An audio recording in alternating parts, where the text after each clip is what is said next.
Hi, this is Michelle Aiden with Libertas Institute. I'm at the Capitol again with Representative Brian Green to talk about House Bill 94 regarding Occupational Licensure Review Committee. First of all, can you explain your bill? Certainly.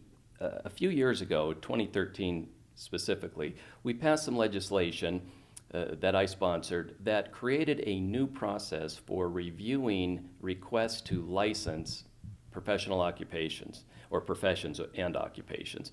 And that was a three-tier approach. First, we had to look at whether or not there was a legitimate public health or safety interest. And if there was, then secondarily, we'd look at whether the proposed regulation would adequately address that concern.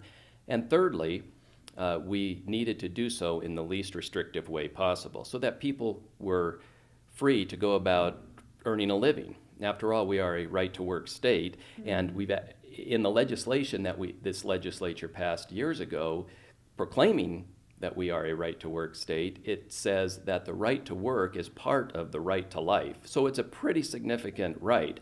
And too much government regulation interferes unnecessarily with the right of people and the ability of people to make an honest living. And so what we're trying to do with this bill is expand that review, the review authority of the Occupation and Professional Review Committee, not only to future proposals to license, but let's take a look at everything we've passed in the past and make sure that it's not overly burdensome. Because unfortunately, in some national rankings, Utah does not fare very well.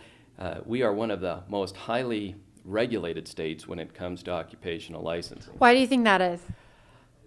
Well, I think a lot of it is genuine and sincere concern about protecting the public, but I also think that a lot of it has come about because as a part-time legislature, we don't have the ability to really examine these proposals in depth. And so what you get are a lot of special interest groups using occupational regulation as a protectionism measure to keep legitimate competition out of their way.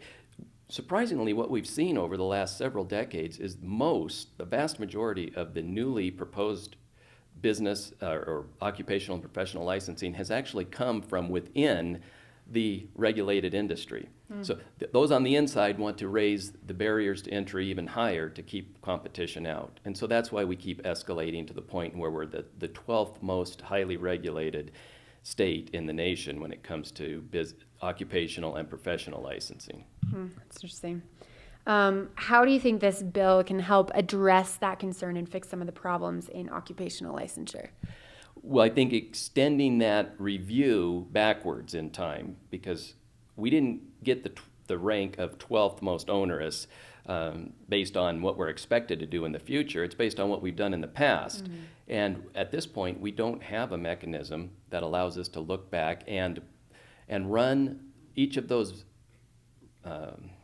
professional and occupational licensing schemes through that same review process.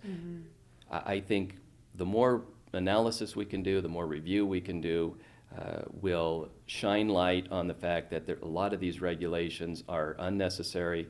Many probably don't sufficiently protect public health and safety, and in some cases, I'm afraid, we're going to find that some aren't even related to public health and safety. So where we can make recommendations to the legislature to revisit and perhaps rescind some of these things that we've done in the past, it opens up opportunities for those really just trying to enter the workforce.